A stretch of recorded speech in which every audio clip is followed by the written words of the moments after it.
누가복음 19장 28절부터 40절까지 하나님의 말씀 봉독해 드리겠습니다.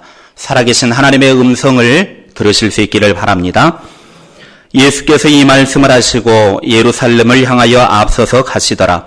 감람원이라 불리는 산 쪽에 있는 벳바게와 베다니에 가까이 가셨을 때에 제자 중 둘을 보내시며 이르시되 너희는 맞은편 마을로 가라. 그리로 들어가면 아직 아무도 타보지 않은 나귀 새끼가 메어 있는 것을 보리니 풀어 끌고 오라.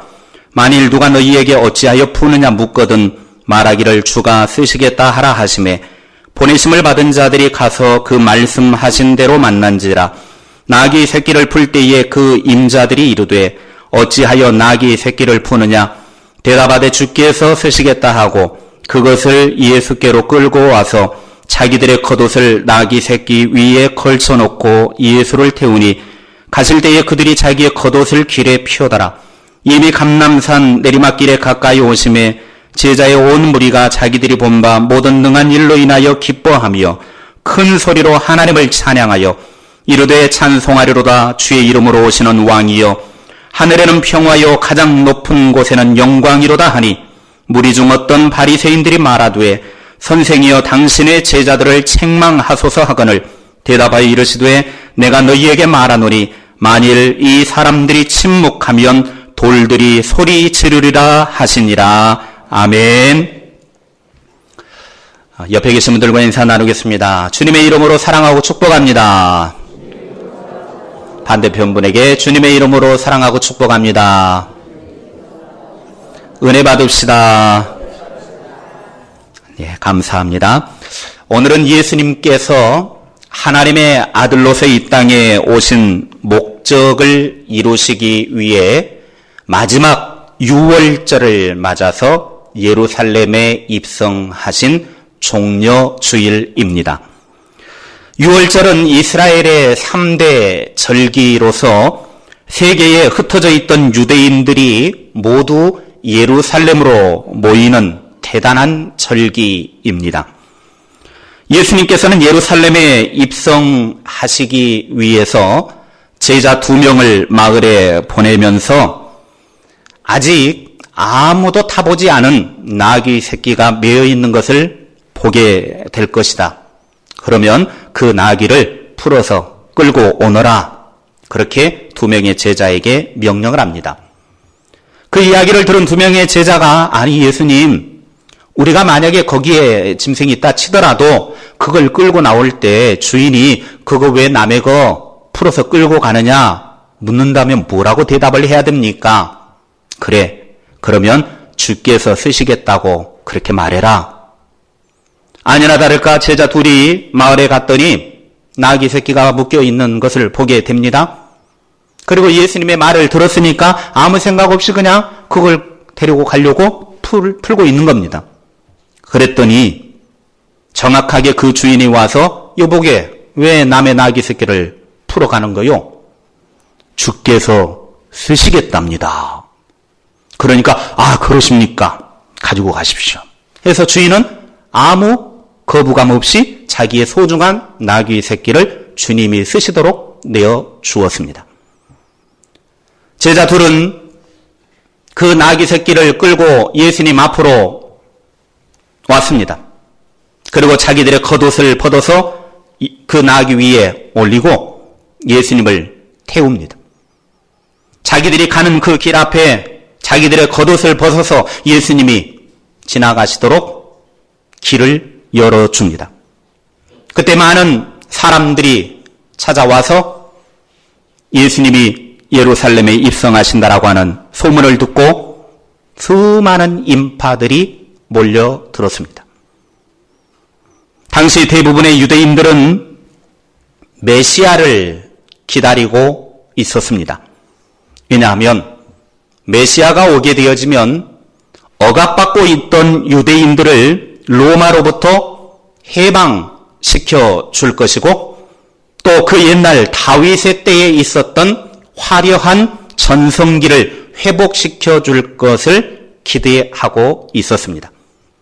그래서 메시아이신 그분이 오시면 우리가 정치적으로 해방되어지고 경제적으로는 풍성함을 누리며 모든 삶에 차고 넘치는 그런 다윗의 때와 같은 삶을 누리게 될 것을 기대하고 수많은 사람들이 메시아를 환영하러 몰려들었습니다.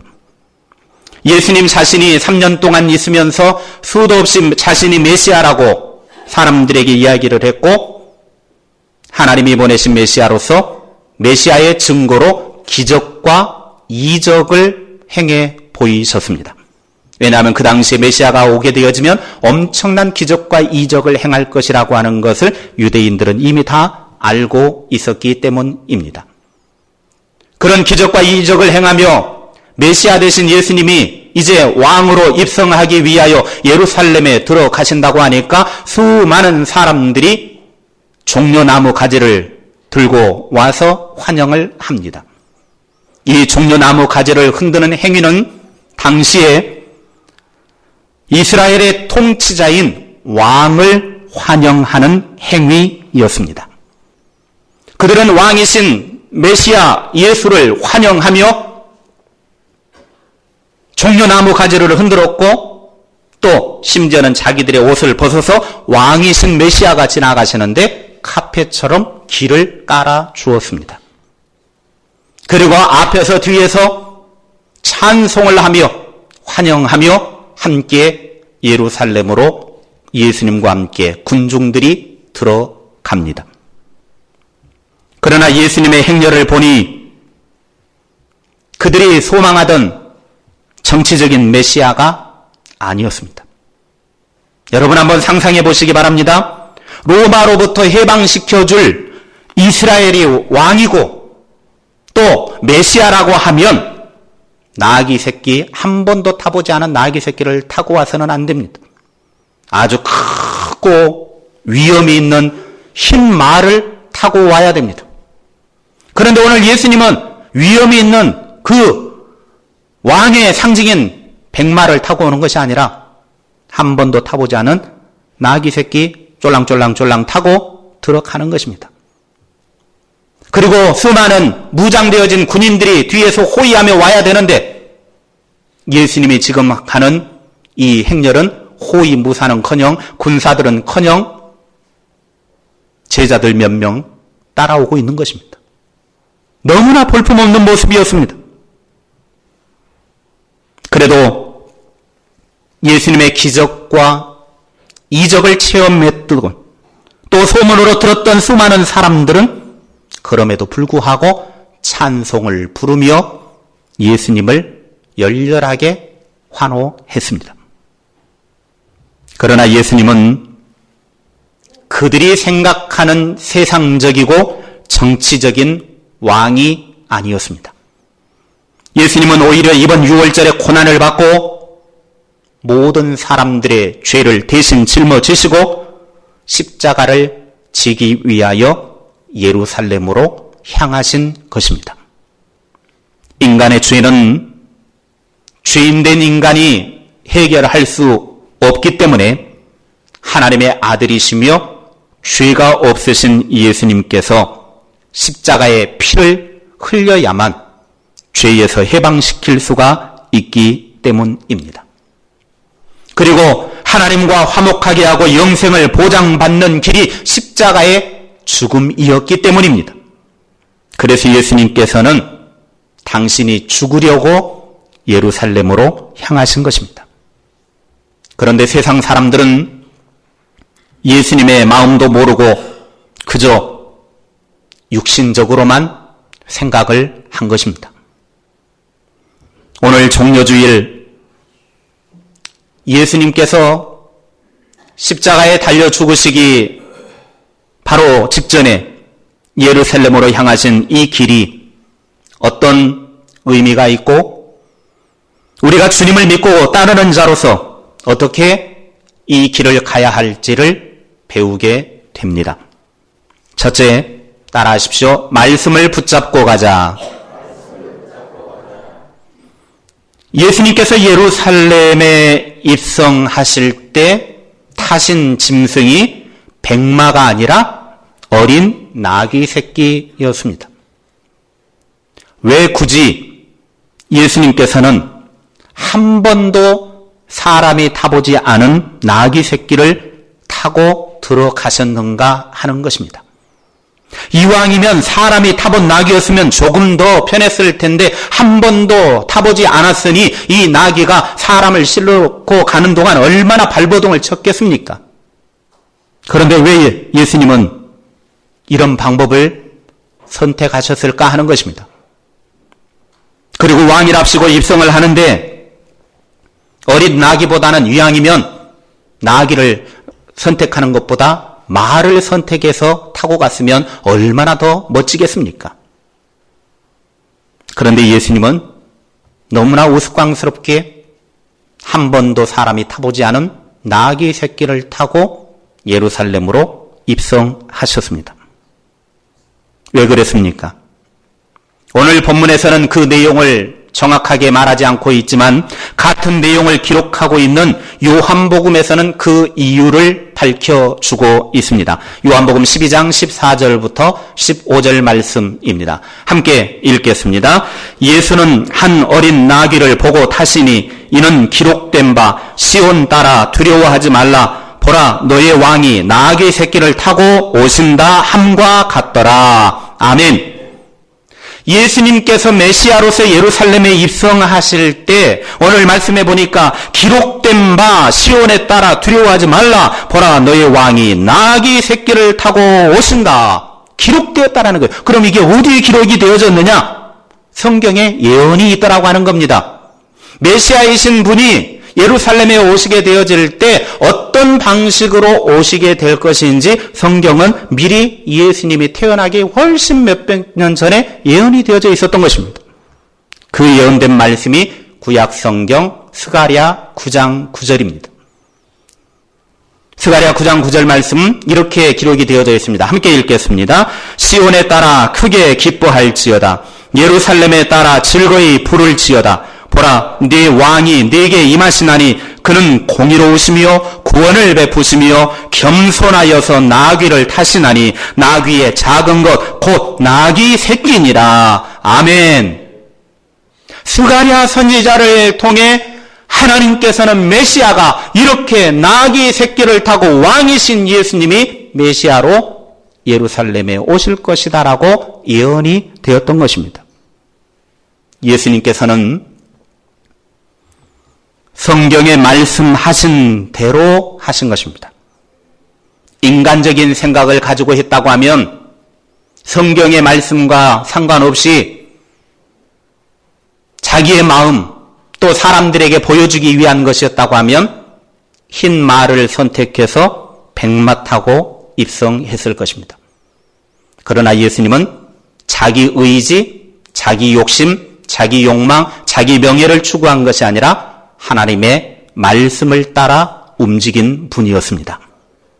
예수님은 이 땅에 사시는 동안에도 철저하게 하나님의 말씀대로 사신 분이셨고 마지막 죽음을 향하여 가는 그 예루살렘 길에서도 말씀을 이루신 분이라고 하는 사실입니다.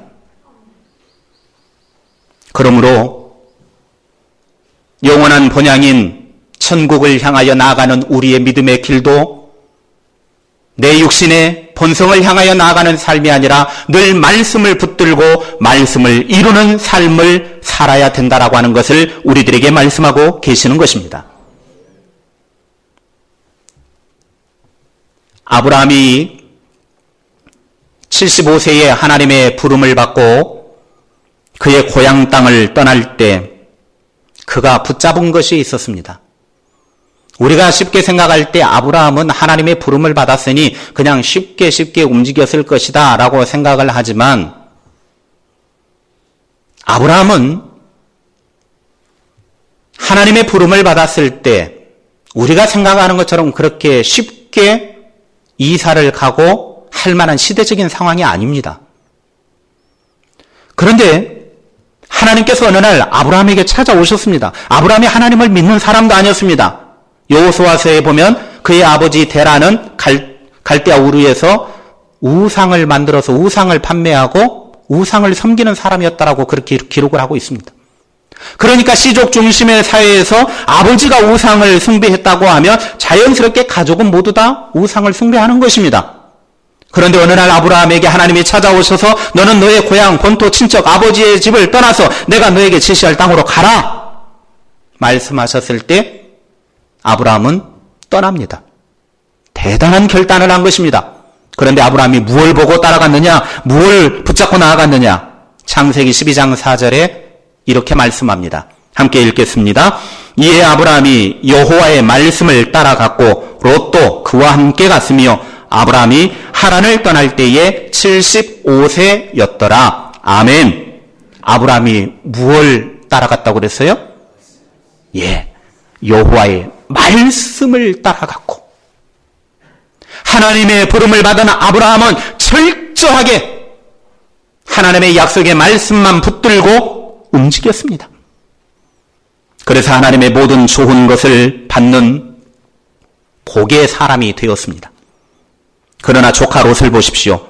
조카 롯은 하나님의 말씀을 따른 것이 아니라 삼촌인 아브라함을 붙잡고 따라갔습니다. 말씀을 붙잡고 따라가는 사람과 사람을 붙잡고 따라가는 사람의 차이가 어떻게 나느냐? 하나님의 말씀을 붙잡고 따라가는 사람은 하나님이 책임져 주시고 하나님이 복이 되게 해주시는데 말씀을 버리고 사람을 의지하고 사람 붙잡고 따라가는 사람, 후에 조카 롯이 선택했던 멸망의 도시 소돔과 고모라를 보십시오. 죄악의 도시였습니다. 하나님이 보시기에 죄악이 너무나 많아서 심판하지 않으면 안 될 정도로 어마어마한 죄를 짓고 사는 사람들이 소돔과 고모라 사람들입니다. 그런데 육신을 따라 살아가니까 사람만 붙잡고 따라가니까 그런 인간적인 것들을 선택하게 되어지고 하나님이 하늘에서 유황불을 막 떨어뜨려 가지고 소돔과 고모라 다 멸망시켜버립니다. 그가 가진 수많은 재산 다 잃어버렸습니다. 아무것도 그 손에 쥐지 못했습니다. 그리스도인은 하나님 말씀 중심으로 사는 사람이지 자기 중심으로 사는 사람이 아닙니다. 하나님께서는 언제나 간절히 구하는 자들에게 말씀을 주시고 그 말씀이 이루어지도록 책임을 져주시는데 말씀대로 살아갈 때 책임을 져주시는 겁니다. 말씀을 받는 것도 은혜고 또 주신 말씀을 이루어내려고 그 말씀을 붙들고 살아가는 사람에게 하나님은 책임을 져주십니다. 예수님께서 말씀을 이루기 위하여 나귀 새끼를 타고 예루살렘을 향하셨던 것처럼 그 예루살렘으로 향하는 길이 자기의 마지막 유월절 참여 죽음이라고 하는 것을 알고 있었지만 하나님의 말씀이기에 그 말씀을 붙잡고 예루살렘으로 뚜벅뚜벅 죽음을 향해 걸어가셨습니다. 우리들도 영적 예루살렘인 천국을 향하여 좌우로 치우치지 말고 말씀만 붙잡고 예수님처럼 뚜벅뚜벅 걸어갑시다. 말씀은 예배하며 기도할 때 주어지고 우리가 마음문을 열고 하나님의 말씀을 사모할 때 우리 마음에 밀려 들어옵니다. 그 말씀을 보장해 주신 하나님으로 인해 복의 사람이 됩시다. 저와 여러분도 기도와 예배를 통해 하나님이 주신 말씀을 붙잡고 영적 예루살렘으로 향하는 구원의 주인공들이 될 수 있기를 바랍니다. 둘째, 따라하십시오. 찬송하며 가자. 누가복음 19장 37절 38절입니다. 함께 읽겠습니다. 이미 감람산 내리막길에 가까이 오심에 제자의 온 무리가 자기들이 본 바 모든 능한 일로 인하여 기뻐하며 큰 소리로 하나님을 찬양하여 이르되 찬송하리로다. 주의 이름으로 오시는 왕이여 하늘에는 평화요 가장 높은 곳에는 영광이로다 하니. 아멘. 많은 사람들의 무리가 다 자기들이 본 모든 기적 때문에 기뻐하면서 큰 큰 소리로 하나님을 찬양하기 시작했습니다. 찬송하리로다 주의 이름으로 오시는 왕이여, 하늘에는 평화요 높은 곳에는 영광이로다 호산나. 예루살렘으로 향하는 예수님의 무리에게는 찬송 소리가 온 세상에 크게 울려 퍼졌습니다. 그 모습을 곁에서 보며 시기하던 바리새인들이 찬송하는 당신의 제자들을 좀 혼내십시오, 예수님에게 말합니다. 그러자 예수님이 그 바리새인들에게 이렇게 말씀하십니다. 만약에 저들이 찬송하기를 멈추고 침묵하고 있다고 하면 저 길에 있는 돌들이 찬송을 할 것이다. 그들이 찬송을 하지 않게 되어지면 땅에 굴러다니는 돌들이라도 찬송을 하게 될 것이다. 그렇습니다. 하나님께서 주신 믿음의 길은 찬송의 길입니다. 하나님의 위대하심을 선포하는 것이 찬송입니다. 하나님이 하나님 되심을 인정하는 것이 찬송입니다. 하나님의 나라는 찬송의 나라입니다. 우리가 천국에 가면 이 땅에서 그렇게 소중하게 여기던 것들이 많이 있지만 천국에 가면 남아있는 것은 오직 찬송뿐입니다.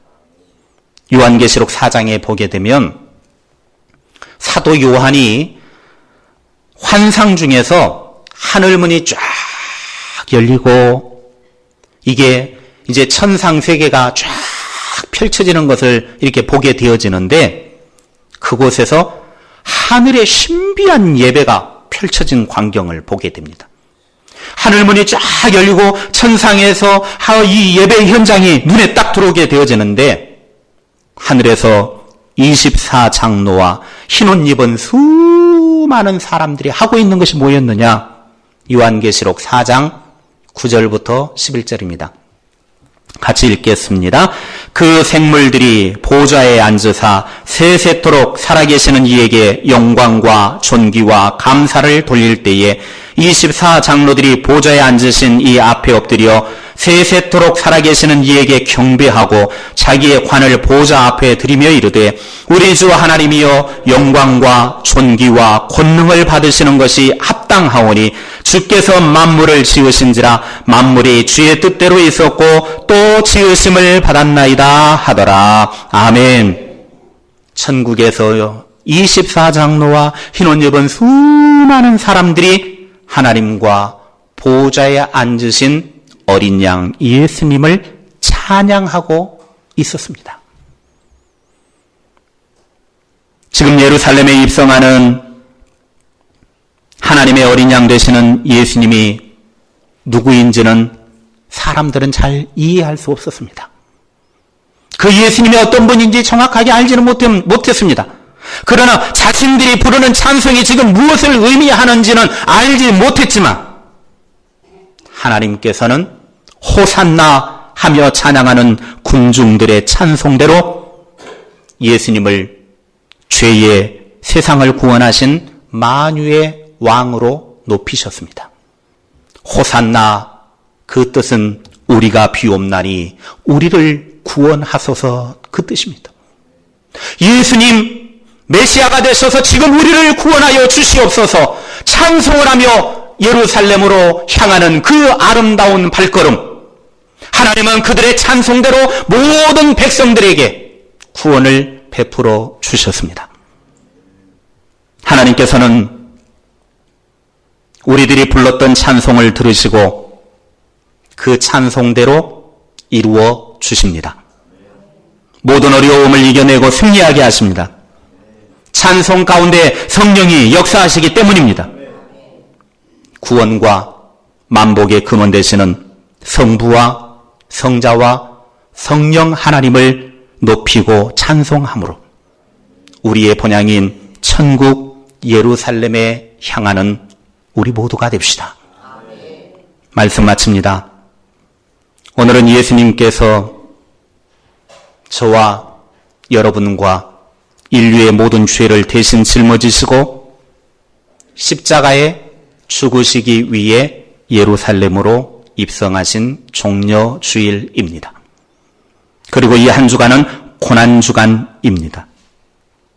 말씀 묵상과 기도와 찬송으로 주님의 고난에 동참합시다. 예수님께서 나귀 새끼를 타고 입성하신 것은 하나님의 말씀을 이루기 위한 것이었습니다. 하나님의 말씀과 내 자신의 생각이 서로 충돌할 때 기꺼이 말씀편을 선택하여 은혜를 누립시다. 천국 예루살렘까지 말씀을 이루며 삽시다. 예수님과 함께하는 예루살렘 입성길의 제자들의 무리가 울려 퍼지는 찬송을 했습니다. 마음이 심란하고 어려운 상황이 있다 할지라도 오히려 찬송하여 하나님의 은혜를 누립시다. 내가 찬송하지 않으면 저 길에 있는 돌들을 사용해서도 하나님은 찬송 받으실 분이십니다. 천국 예루살렘 가는 길에 찬송하며 전진하는 승리의 사람들이 되시기를 주님의 이름으로 축복합니다. 기도하겠습니다.